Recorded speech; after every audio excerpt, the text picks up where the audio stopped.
Luiz Edson Fachin. Fala, Fachin. Fala.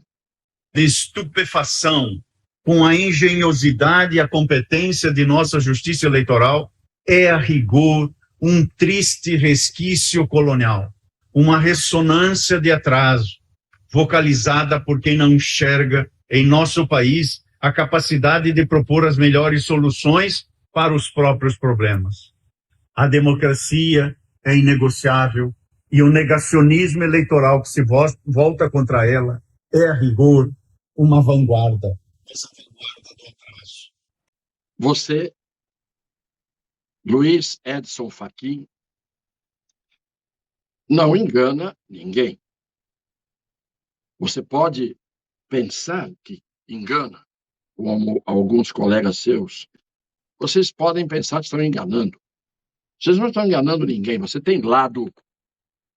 Vocês têm que reger uma eleição. Eleitores têm que ser livres. Eleições têm que ser transparentes. E quem tem que julgar os problemas que surgem com as eleições, o órgão que tem que reger as eleições, é presidido por um faccioso. E, portanto, estaria impedido, fosse você da direita, ou sendo você da esquerda, como é, você poderia ter a sua ideologia, ter o seu lado, mas ter a dignidade de se comportar como um juiz e não como um torcedor, não como um ativista, não como um militante.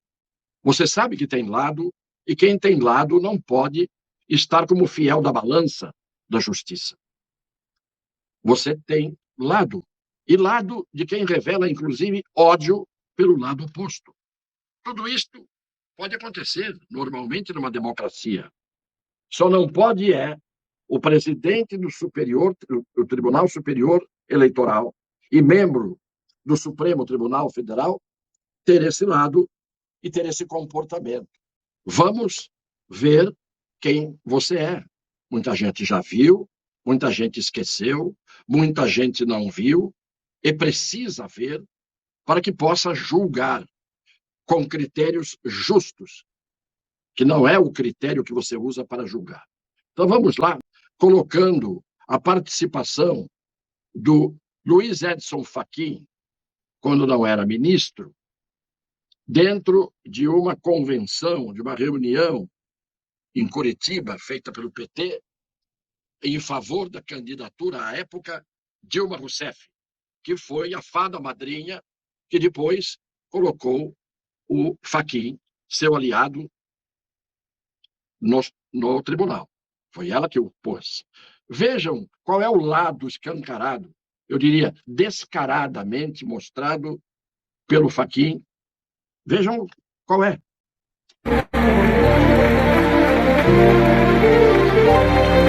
Sem medo de ser, sem medo de ser, sem medo de ser feliz, sem medo de ser. Apoiamos Dilma para prosseguirmos juntos na construção de um país capaz de um crescimento econômico que signifique desenvolvimento para todos.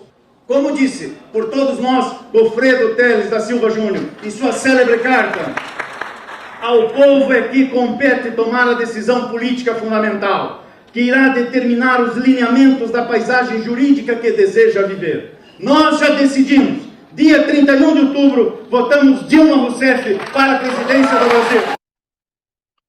Viram aí Mercadante, Marta Suplicy, Michel Temer e o grande orador da noite. Nós já decidimos, votamos Dilma Rousseff dentro do ninho petista, mostrando a sua militância, mostrando o lado que ele tem.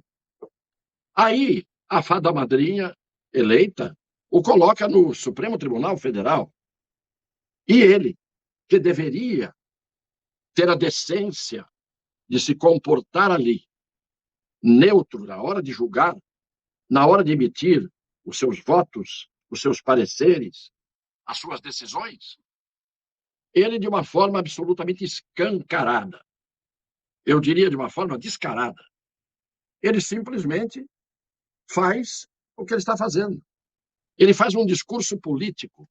Ele é servidor público, guindado à condição de cargo do Supremo Tribunal Federal, portanto, está ali para ser juiz, e ele abandona a condição de juiz, veste a toga para dar mais solenidade à sua posição parcial, e faz isso. Faz uma crítica política ao presidente da República, aos programas do presidente da República, ao que o presidente está fazendo ou deixando de fazer. Por quê?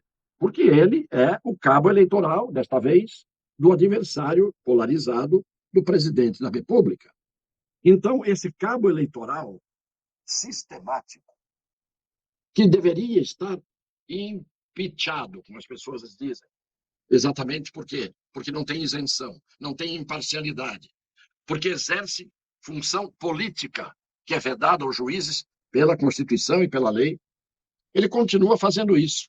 E se refere a negacionismo por parte daqueles que não acham que as urnas atuais deveriam estar em vigor, pois já estão há 30 anos, e há coisas muito mais modernas, muito mais seguras, muito mais confiáveis. Não, ele continua dizendo que negacionistas são os outros. Mas o pior é que ele fala em engenhosidade, quem nega a engenhosidade do TSE, do Tribunal Superior Eleitoral. Sem nenhuma modéstia. Engenhosidade quer dizer criatividade, quer dizer inventividade. Qual é a engenhosidade sua, Fachin, do TSE? Qual é a engenhosidade? Manter uma urna eletrônica por 30 anos? Isto é criatividade? Isto é engenhosidade? Isto é inventividade? Isto é procurar evoluir? Isto é vanguarda? Vem você falar em ressonância do atraso. Você está falando das suas urnas. Você está falando exatamente das suas urnas. Então você vem falar em vanguarda do atraso? Ao contrário, é o atraso de 30 anos de uma urna que vocês não quiseram mexer nisso, que só traria benefícios para todo mundo.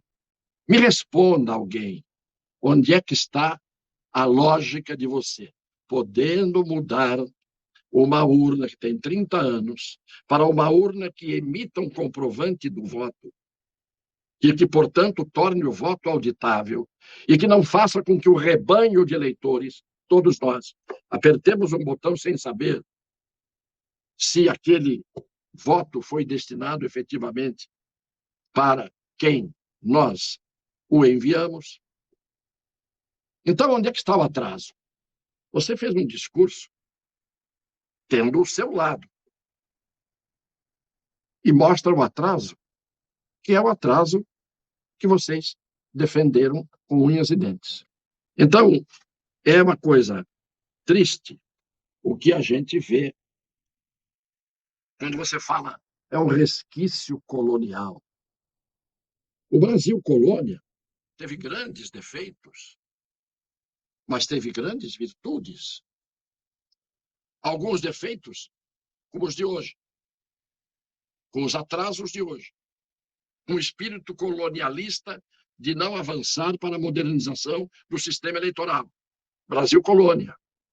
A história é dinâmica, Fachin. A história não paralisa. A história é auditável por quem a estudou. Quem estudou história e não apenas a decorou naquilo que interessa, vê que a história é vanguarda, não para o atraso. Quem faz a história somos nós, em cada presente. Agora, quando nós, no presente, fincamos o pé contra a liberdade de expressão, abusamos do poder, fazemos com que juízes do Tribunal Maior de um país tenham um lado. Isto é mais do que um período colonial nos seus momentos de maior atraso. Isto já não seria admissível neste Brasil que poderia estar hoje civilizado. Lamentavelmente, vejam um trecho da entrevista que o querido Jô Soares, deu ao Marcelo Taz. Veja o que ele diz. E o Jô está longe de ser uma pessoa de direita. E vejam o que ele diz nessa entrevista para o Marcelo Taz. As pessoas, o que fez virar foi o combate à corrupção que o PT simbolizava. Aí, de repente, se vê que o PT foi tão corrupto quanto os outros. Fica uma decepção em termos de opção. E ele perde a eleição justamente por esse motivo, né? Evidente. Porque alguém promete que vai acabar com a corrupção. O Jô Soares, nessa entrevista, tinha 82 anos e não tinha perdido a memória, como uma parte do povo brasileiro parece que perdeu. Eu tenho memória das direitas tortas no Brasil e tenho memória das esquerdas tortas do Brasil. E eu, graças a Deus, mantenho as minhas memórias vivas, para não ser um torto. É preciso a gente ser justo e isento para ter autoridade moral de vir aqui e mostrar o erro que comete um dentre vários ministros do Supremo Tribunal Federal e do TSE, num momento crítico da nossa história, em que alguns parecem teimar, embora falem o contrário, em seguir em direção ao atraso.